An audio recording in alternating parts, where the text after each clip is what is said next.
This week's edition of our Four Questions Journalist Spotlight is brought to you by Leff Atlanta Media, Atlanta's best journalist database. Subscribe at leffsatlantamedia.com. Welcome to the next edition of our Four Questions Journalist Spotlight. We have a kind of a slightly different take today. It's a cool story that kind of came my way. So we're talking with Madison Elizabeth Hogan, who is a journalist and content creator here in Atlanta, and you probably remember Madison from various journalism positions here in town, but she's got a cool new project she's been working on with the Marietta Daily Journal and Georgia Public Broadcasting. So I'm not going to steal the thunder, but I'm going to let Madison kind of talk a little bit about what it's about. But let's just kind of set the stage a little bit and kind of remind people what your journalism background was, and what your content creation background is now. Oh, absolutely. And thank you so much, Mitch, for having me on. I really appreciate it. So to kind of give a short but quick synopsis of my journalism career, I was raised here in Marietta, grew up in the South, and decided, I wanted to see a little bit more of the world and the country. So I decided to follow my father's footsteps and go to my alma mater, his alma mater up in Indiana University. And I graduated from their media school in the early 2010s. And then I spent the next decade as a journalist for several different outlets. The Marietta Daily Journal was one, the Atlanta Business Chronicle, and Atlanta Inno, the Cherokee Tribune, the Island Packet and Beaufort Gazette. So I had a little bit of a runway there as a journalist and had kind of done every beat that you can think of, where it's tech, crime, lifestyle, retail, business, etc. And then I want to say about 3 years ago is when I kind of transitioned into more of a marketing role. And I'm currently working for a internet service provider as their content marketing manager. But as you can see with Robbery Inc., like I still got some of those old journalism skills and have put it to good use. So really excited about this upcoming project. Right. So J.K. Murphy over at the MDJ had floated this story over to me, and the headline was "Podcast Explores 1974 Tunnel Burglary of Marietta Bank," which I immediately thought, okay, that sounds like a movie, right? Mhm. But it's not a movie yet. It's a podcast first, and then you'll sell the movie rights, right? So Just a podcast for now, yeah. yeah. You got to figure out who's gonna play who in the movie, right? Right. Yeah, it's always the fun part. So, well, tell me a little bit about kind of how you heard about this story, and then kind of the genesis of how it evolved. Absolutely. So I think it kind of goes back to who you just brought up, which is J.K. Murphy. He and I were working at the MDJ together, and we both had a shared love for true crime podcasts and had kind of exchanged some notes about our favorite ones. I think the one that we both enjoyed listening to at the same time was Crime Junkies. That was a big one for us. And the way they kind of edited and worked as journalists, but also highlighted certain crimes. And then I had actually had the privilege of working with Mandy Matney, who is the voice behind the Murdoch Murders podcast. And Mandy and I worked together over the Island Packet. This was way before all of the intricate crimes that became aware with the Murdoch family. And then later on, she produced a podcast. And that was something that JK and I had talked about of like, okay, well, how could we incorporate some new storytelling into podcast format for local Marietta listeners? And so we were floating some ideas back and forth about different crimes the area has seen. And there's now that Marietta's grown, there's definitely been a lot lately. But he had mentioned that back in the 70s that there had been a burglary where somebody had dug 135 feet under Roswell Street and up into the Cobb Exchange Bank safe deposit box vaults. And they only stole $1,000 and nobody knows who did it. And they never caught anybody. Nobody was ever charged, arrested, sent to trial, anything like that.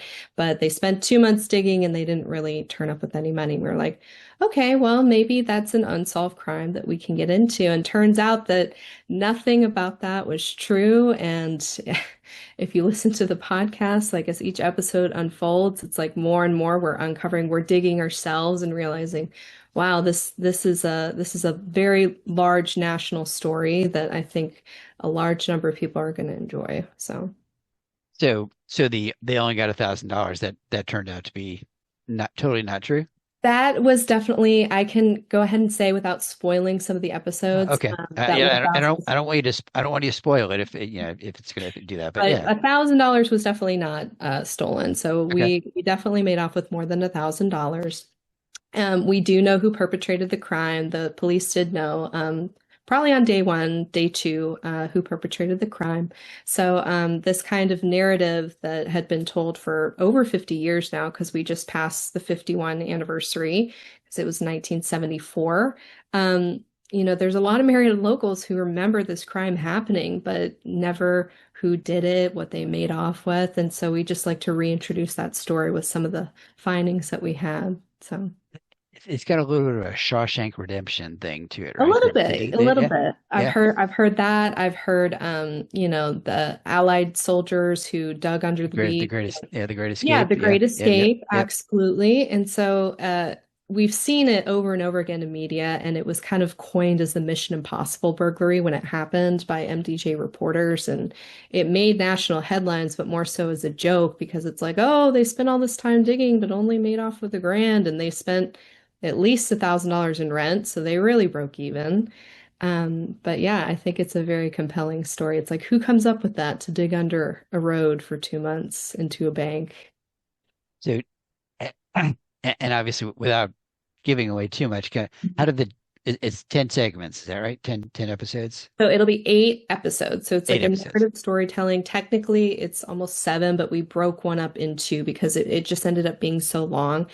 They're very bite sized. So they're about 30 minutes each. So I would say, like, if you have a 30-minute commute, pretty easy to listen to that. Or if you have an even longer commute like I do, which is an hour, you can listen to two at a time. So, I'm always looking for something to listen to at the gym, mhm. because I'm there for 45 minutes or an hour. And, I don't necessarily want to listen to something for an hour and a half. And I don't, you don't want to start something and not be able to finish it. Right. Yeah. So, but it's hard to find. It's like something that is bite-sized. I find a lot of podcast people they go too long, right? They're Yeah. just talking and talking and talking.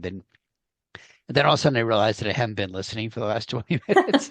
It's like, wait, let me rewind that. What was that? What was that they were saying? So that's, my philosophy with podcasts is, The short 30 and sweet 30 30 together. minutes. Yeah. Yeah. The Yeah. goody Yeah. and the dirty. Yeah.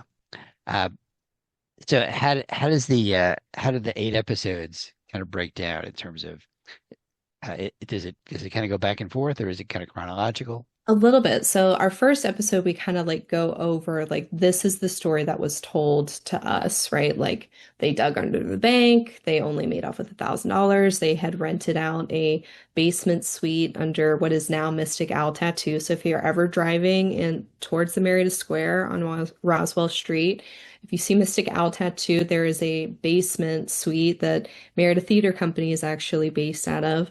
And that was the one that they had rented out under the guise of, oh, we're going to open up a hair salon. Meanwhile, they're digging for 2 months on end. So we kind of lay the ground for you on episode one. Episode two is where we start kind of getting into the more investigative of like, this is the evidence that the police found. This is what police had discovered on that first day. Episode three, we get into a little bit more of how they actually tracked down the suspects and identified who could have perpetrated the crime. Episode four, and which is broken up into two parts, is a little bit more focused on the legend of the person who actually committed this crime, which is something that we had never expected when we started this podcast, was realizing that the man behind this was the most notorious bank robber you've never heard of. And the reason I say that is because there's no movies about him, there's no books about him, and there are reasons for that, which we'll get into later in the podcast. But he has robbed more banks than John Dillinger, who robbed over a dozen banks, right? 2 dozen banks, actually. He broke out of more prisons than John Dillinger, so at least 3 successful attempts. He stole over $1 million before he turned 30. He had hundreds of people on his payroll, right? He was in and out of breaking out of banks, and then he would go to jail, and then he would post bond, and he would get out and he'd rob another bank to pay his lawyers. Like the most intricate criminal masterminds that you'd ever heard of when it comes to robbing banks. but you've never really heard the name, Mhm. right? So we kind of explore a little bit about who he is. And then it gets more into the storytelling of why I became a little bit obsessed with this crime. And then also getting in contact with some family members. So yeah, I think it's a great story that hasn't been told yet, especially to this local audience. And that was my next question is what, I mean, I'm sure this took a good bit of time. Yeah. I think JK said this is like 2, 3, has this been sitting for a couple of years until you got back to it? Yeah, yeah. So when we initially started, I want to say it had to have been like 2022 when we got started on this and we started messing around and trying to hunt down people to talk to. Because, like I said, this was over 50 years ago. So finding people who are still around and who can remember and give us some interviews, that was really difficult to do. So it took us about a year to get from A to Z, finding all of the pieces for this. And then, as I like to say, the city of Atlanta decided to work on 285. And that construction put me into a point where I wanted to find other employment because the drive was just going to be too long. And I hate to say it, but that's what it ended up being of like there was construction on 285 and I couldn't drive from Suwanee all the way down to Marietta every day. So where we left it was they had all the pieces, they had all the recordings, but the podcast itself had not been written, it had not been recorded, right?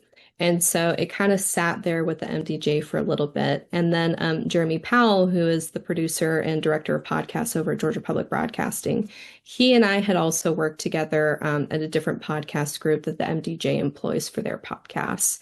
And when we initially had started working on this, Jeremy really got the story. He was very excited. He was interested, and it felt like he and I just clicked on a creative level.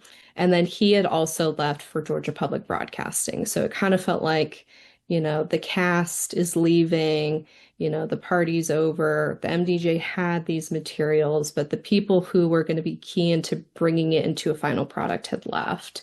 And so about a year and two had passed before Jeremy reached out to me and said, "Hey, did you guys ever do anything with Robbery Inc.?" And I was like, "Well, I'm no longer with the MDJ. Let me reach back out to JK Murphy, see what they're doing." And JK was very honest, and props to him for this. He was like, "I don't think this could be done without you because you're the person who did all the interviews. You're the one who tracked down all the clues. Like you have the main interest in the story." And so we came to an agreement.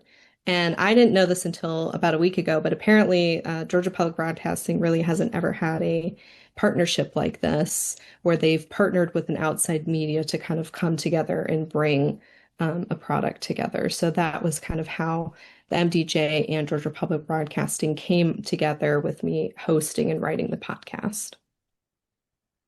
So the you tell me if you don't want to talk about this, but the article that JK shared did have the actual amount that was stolen. Yeah. Can I say that? Can I say what the amount I was? I think you can say it because we do reveal that within the second episode. And I'm like, if you're listening to this, you're probably going to want to listen to the whole Okay. podcast anyway. So yeah, you can totally include All that. right. Yeah. So the article says that the actual haul, the actual amount was $22,000, which is equivalent to $145,000 today. Yeah. And I'm always amazed that people, they put all this effort into a robbery that's going to net them $145,000. And I just think like, how long do you think you're going to live on $145,000, right? Right? It's like even somebody who steals like $500,000 and Yeah. they're 30 years old, it's like, yeah, I still got $500,000. Mhm. It's like you can't go bring it to the bank, right?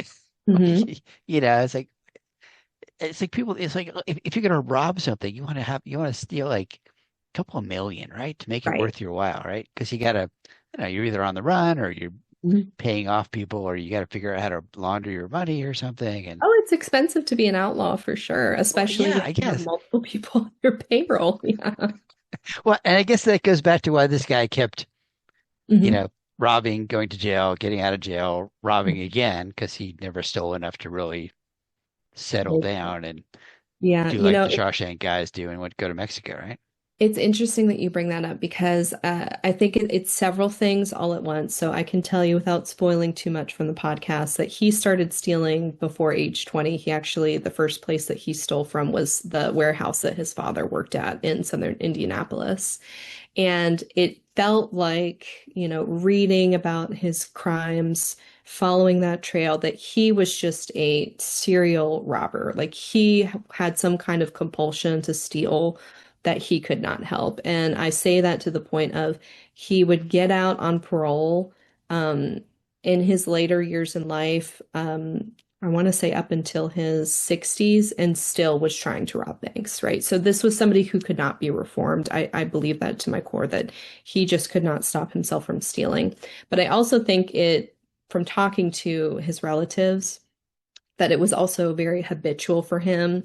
I interviewed his niece who commented that her father, who was also a bank robber, and they would go on jobs together, that her father was more so in it just to survive, that they were very poor. It was all that they knew how to do. And once you kind of had a career as a criminal, you couldn't really go and have a regular job. But for her uncle, who's the focus of our podcast, he liked his silk shirts. He liked his nice cars. Like he was just driven by the urge to get more and more and more. And I will say that some of the hauls that he had, the largest that I believe he stole was about $100,000 at the time.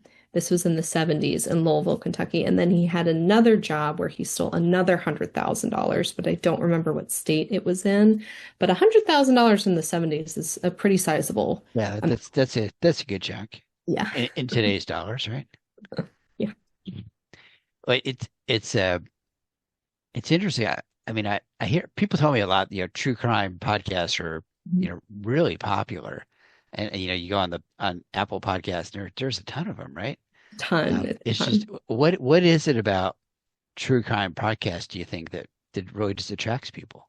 I think I've been asked this so many times because not only do I, host and wrote a true crime podcast, but I listen to them avidly. So there's several different ones that I'm obsessed with: Crime Junkies, Up and Vanished, Late Nights with Nexpo. There's been a couple one-offs that I'll listen to. In the Red Clay is another really great local one that I would highly suggest. But I think it's a little bit, especially for women, because a large majority of the audience for true crime podcasts are women. I think a lot of it has to do with a desire to be self-aware and to kind of like prevent crime happening to them. Like women typically are the victims of crime if there is going to be Okay, a that violent makes sense. crime. Yeah. And so I think it's a desire to protect yourself and figure out, okay, if I'm aware of how somebody else fell victim to a crime, I can prevent myself from being a victim, right? But I also think there's some entertainment value. The production for podcasts has changed dramatically. Um, Even some of the feedback we've gotten so far from the first two episodes being out, people loved how immersive the storytelling was, hearing the sounds, feeling like they were really there, even though this crime happened 50 years ago. So I would say it's a little bit of that. And then it's very interesting. But I would even argue that if you are somebody who's maybe not drawn towards maybe the gory true crime podcast, this is not something that deals with blood and guts, murder, anything like that. We're exclusively sticking to financial crimes. It's a No, little bit more no family friendly. dismemberment No, in this none of podcast. that. None of that. No, like viewer discretion advised. The only time that we even say that is just due to language and family violence that was mentioned. So I would definitely say it's a little bit more age appropriate. Like even my best friend, I told her, yeah, your 13-year-old son could listen to this, no problem. So And I think that is kind of the key to a good podcast too, is the audio beyond the words, right? yes. Is the music. And I was talking to somebody recently about a good podcast makes you feel like you're there, right? Hmm. You can close your eyes and you can envision Hmm. being in that cellar where the water is dripping and leaking, right? Or where the digging sounds, that kind of thing. All right, so where can folks find this? Yeah. What's So other multi? anywhere that you already get your podcasts, we are available on all platforms. So that's Apple Podcasts, Spotify. We are also available in the NPR app because technically this is an NPR podcast, and we were actually mentioned recently in their new and noteworthy playlist. So we're really excited about that. It's also on YouTube if you're somebody who likes listening to podcasts on YouTube. I know my boyfriend, he's one of those, so he just likes to play in auto. But yeah, anywhere you get your podcasts. Are the episodes have they all been released, or are they being released kind of over weeks? So the cycle is going to be once a week. So we just released our second one on what was Monday? July 7th. So our final episode is actually going to premiere on August 18th. It's 8 episodes total. Yeah. Yeah. Yeah, and if you folks are listening to this, just I would imagine if you just Google robberies, robberies, wait a minute. Robbery Inc. Yeah. Robbery Inc. You'll find it. Or you can Google Madison Elizabeth Hogan Mhm. robbery, and that'll probably pop up also. Hopefully Um, not for me committing a robbery. So fingers crossed. yeah, theoretically, but man, and I haven't listened to this yet. I should have listened to the first two episodes before, but I didn't have a chance. Uh, but it just sounded really cool from the story that JK shared. But I don't know. I'm gonna listen to this, and I'm gonna come back to you and say this has got to be a movie. It's got to be, somebody's got to make a movie out of this. I'm hoping because this guy, when I tell you that I became so obsessive about his life and who he was, and there's definitely some personal connections there that I get into later on in the podcast. It kind of does astound me that nobody has been able to take his story on the big stage, but there is a reason for that, and we kind of get into that in the later episodes. So it's not going to be a Broadway musical, maybe. Not anytime soon. I don't think so. Yeah. Thinking, "Oh brother, where art thou?" Yeah. Very, I could definitely see it in that vein, especially if you know anything about Indiana boys and Indiana culture. It's very much so that, yeah. Right, right. That's great. Okay, Yeah. I'm going to the gym in a little bit, so I'm gonna listen to at least the first episode. All Yeah. right, so let's do kind of since I've got you, we'll do our fun little lightning round, and I'm Awesome. gonna ask you some hard questions. Very hard. So what is the coolest thing about Madison that people might not know? The coolest thing about me, this is kind of like a fun party thing that I'll mention to people when they're first meeting me is I've been to North Korea. And I kind of like telling people that because it's not a opportunity that everybody else has had. So yes, I went to the DMZ for an immersive learning experience when I was at IU, and yeah, spent about 3 minutes in North Korea, and can't say I would go back. So I was gonna say, was this a we're hiking, all of a sudden wait a minute, I'm in North Korea. Was it one of those? no, it's definitely so the DMZ is like the Yeah, demilitarization zone. And then they have like those little they almost look like trailers, like double wides that they have set on the border, the 38th parallel. right. And so you can enter the room and on one side you're in South Korea, the other you're in North Korea. And I think that is also where Trump met Kim Right. Jong-un the Right. last time. I Yeah. remember there's like a line and Yep. some, yeah, Yeah. yeah, yeah. Okay. All right. Favorite local restaurant. Ooh, I would have to say Hammerheads if you're ever up in Suwanee. It's a good seafood bar. Very surprising to find good seafood out all the way up here in North Georgia, but I definitely love Hammerheads. Yeah. Okay. Favorite guilty pleasure. Um, I would have to say rom-coms, like really cheesy rom-coms. Yeah. I love Okay. seeing The Materialist with Dakota Johnson, Chris Evans, and Pedro Pascal. Yeah. Favorite local getaway. I would say Jekyll Island. It's peaceful, it's quiet, it's not crowded. Yeah, Jekyll All Island. right. And favorite non-work hobby. Um, I would say I have too many to count, but right now the ones that I'm kind of focused on are journaling and knitting. So I knit a lot, and I've also been getting into journaling more. So yeah. Okay. Are you knitting little things or like big Oh, sweaters? like big things. Like right now, I'm knitting a vest for my best friend for her 30th birthday. I just finished a little bear onesie for my friend who just had her son back in April. I've knit sweaters, hats, all that. Yeah. Very cool. All Mhm. right. Always looking for a new idea. So another little side business. We'll see the online store sometime soon, right? Maybe if I Anything could else? get it faster. Anything else about the podcast that we haven't that I didn't ask about? This is the end of the interview, open-ended question. Hmm. I would say that if I could leave anybody with an impression on the podcast before even listening to it, it's just give us your first listen on your first episode. Listen to episode one. If it hooks you, if you're interested in the story and what we're trying to tell you, great. If not, I totally understand. But I think the first episode will definitely hook somebody. This is a compelling story, and the man behind this crime is not known. He's not a household name, not even remotely close. He has one very small, tiny Wikipedia page, and that's about it. So, Very good. We have been talking with Madison Elizabeth Hogan, who is the mind behind a new podcast that explores a 1974 tunnel burglary in Marietta at a bank. Uh, find it anywhere you find podcasts. Robbery Inc. is the name, and it's a partnership with Madison and with the MDJ, Marietta Daily Journal, and Georgia Public Broadcasting. So give credit to everybody. Madison, thank you so much for taking some time today. We appreciate it. thanks, Mitch. I appreciate it. And as always, folks, you can find our Four Questions Journalist Spotlight podcasts on YouTube or on anywhere you find audio podcasts. So you get audio version or video version. And and of course, if you want to subscribe to our Left Atlanta Media database, go to leftatlantamedia.com and check it out and click the subscribe button. I don't know what that does for me, but it sounds like, yeah, well, it sounds cool to have more subscribers, right? All right, everybody, we'll see you in 2 weeks.